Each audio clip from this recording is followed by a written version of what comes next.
Hi, everybody. So, yesterday I posted something on LinkedIn which further kind of triggered a few thoughts, and I thought that let me record a video for all of you and share it on my YouTube channel, that Salma Musa Talks. Uh, Definitely do look at it and put in your thoughts as comments.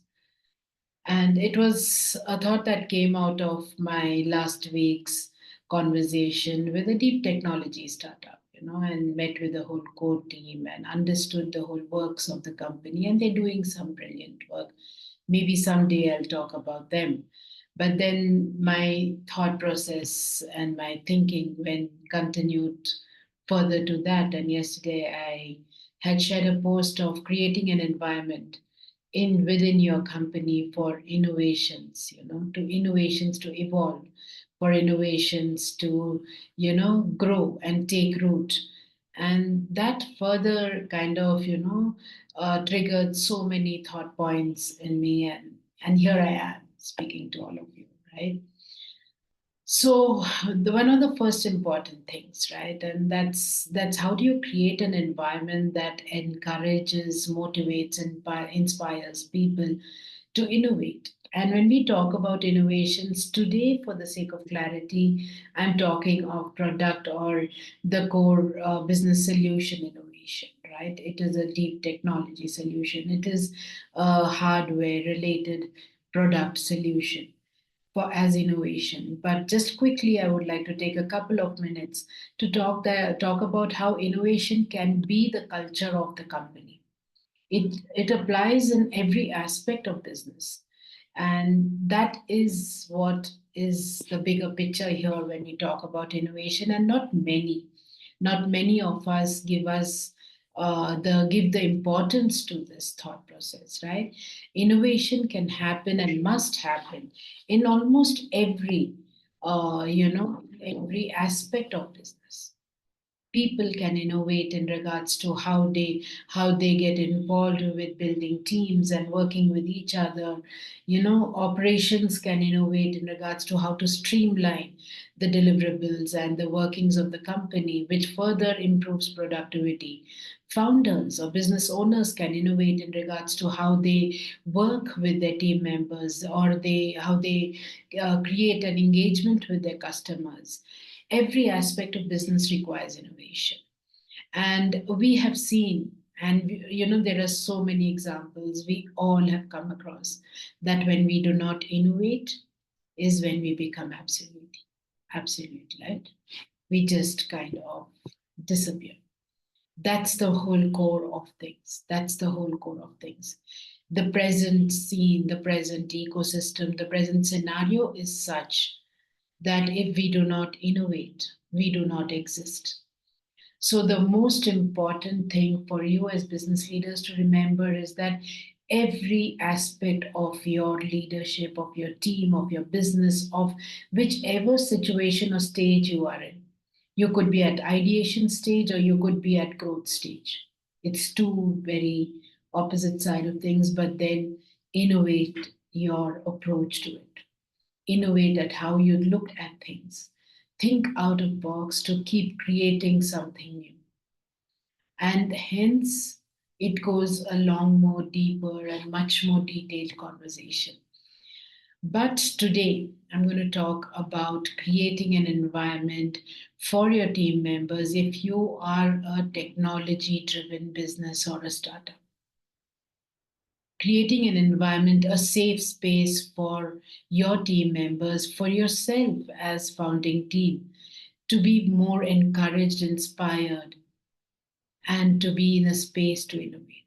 So one of the first thing which, and as you see, if you follow me on LinkedIn, you would have said one of the first things that I wrote is in regards to giving that freedom for people to come up with ideas, to think out loud, to speak out loud, to not fear being put down or to be criticized or to be discouraged. And how does this happen? It happens with giving that space to people to speak their mind out when it comes to technology. Please understand that every generation has evolved. Let's not go into the part of how good they've become or how bad they've become. That's not the point here. The point here is every generation has evolved, every technology has evolved. Most of the technology that today we use or we look at has been evolving. And most important, the users have been evolving.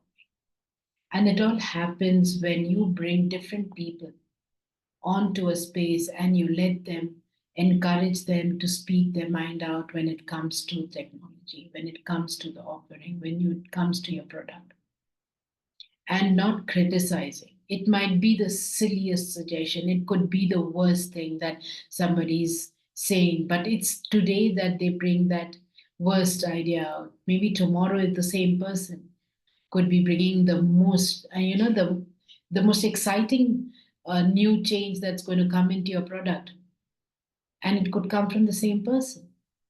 So, creating an environment that does not discourage or does not criticize people is very important in a tech focused company and a startup, at least to start with. That is the key. And then I move on to the second part, having a space to voice out but not having a space, time, bandwidth, and the structure, the working structure of the company that ensures that those ideas that are spoken, those suggestions that are given, do not get the chance, the opportunity to be further worked on without disrupting the core operations or the workings of the company.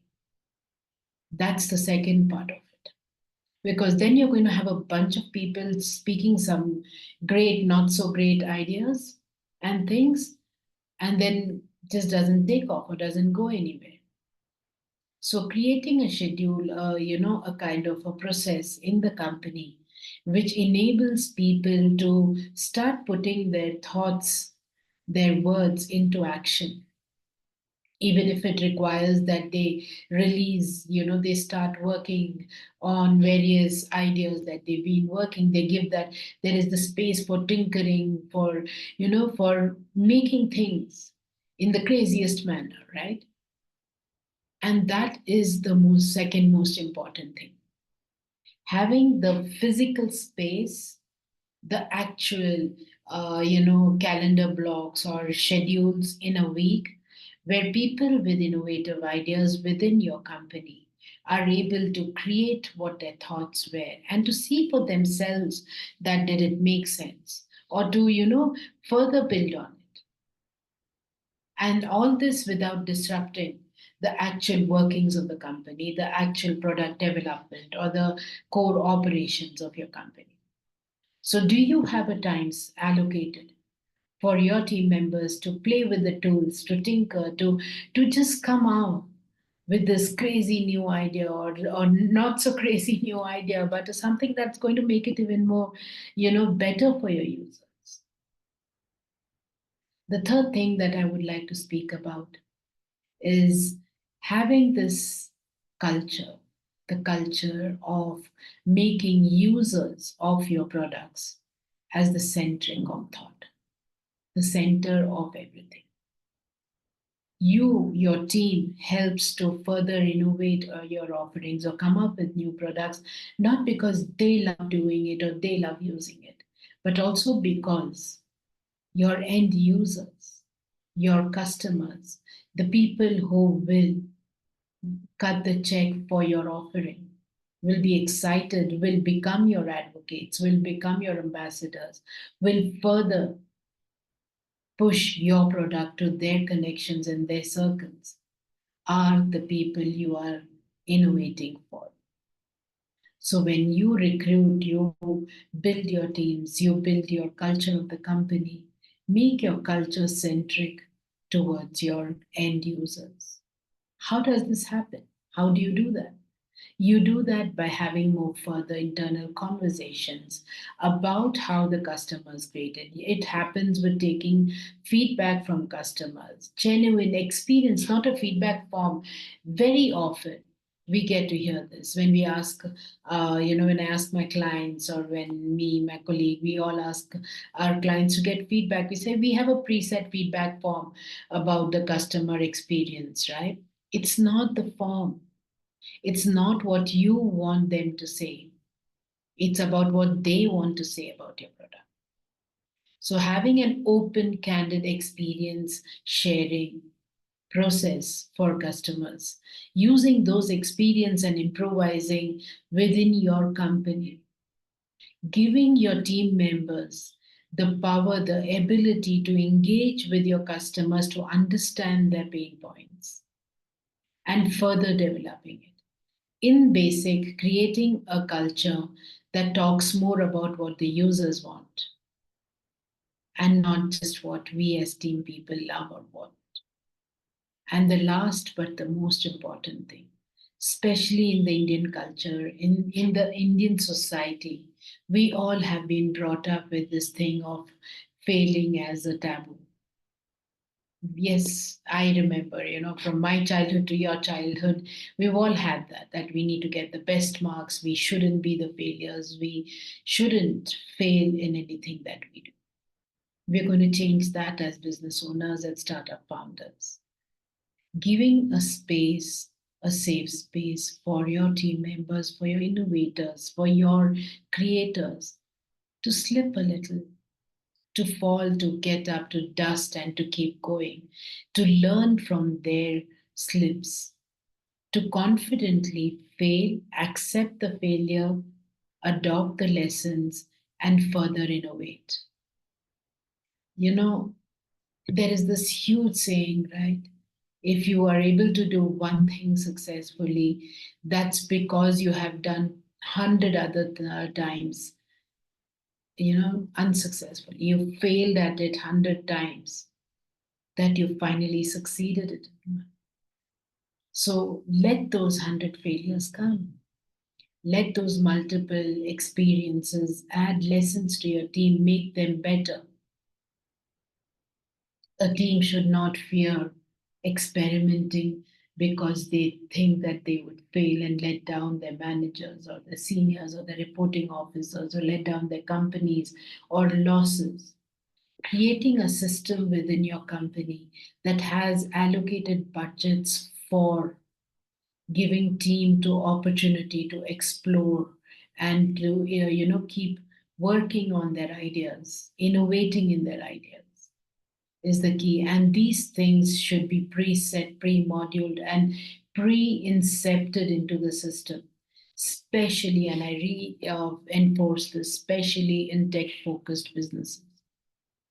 This doesn't mean that the other traditional businesses, service businesses, and the various e-com businesses should not be doing these things. Without doubt, you should. If you listen to this video carefully and look closer towards what you are doing at this point of time in your company, you will see a way of implementing these things for your own business. But today, I call upon the tech focused companies to think about these things, to start doing this. You don't have to, write it down, or you don't have to put a plan or an agenda to come up with these things. You can change things immediately. You can have that one huddle conversation with your team today and tell them, hey, you know what, from this week, let's have an hour before the office closes for the week to just talk innovations, to come up with these super crazy ideas. And then let's allocate another hour to just see if we can put something together for it. Let's all fail together. So these are some interesting thoughts. And yes, we as an ecosystem, again, we as a business world, the startup world that we are in, we are at a crisis stage. Because if there are thousands of businesses and startup ideas evolving every day and coming up and launching themselves, there are very few working on innovative ideas. I am dedicating my next 10 years as a business mentor, as a growth hacker, as an innovator myself, and someone who's driven with innovation. My career started with innovation. At the age of early 20s, I was studying and pitching to the IITM's top heads of mechanical school for a product that I knew nothing about, but I think I did a damn good job because they were looking at working with us. So I'm driven with innovation, and I dedicate my next 10 years to working with tech focused business owners, to commercializing them, to taking them globally, to making innovation further happen. Let's become innovation producers as an ecosystem. Let's aim for India being one of the topmost innovation producing ecosystem. That's my dream. And I hope I'm able to do my little bit towards achieving this. So keep following me, keep talking about innovation, keep innovating for yourselves, for your businesses, for your products, for your consumers, and for everything around. Have a lovely day and a great time ahead.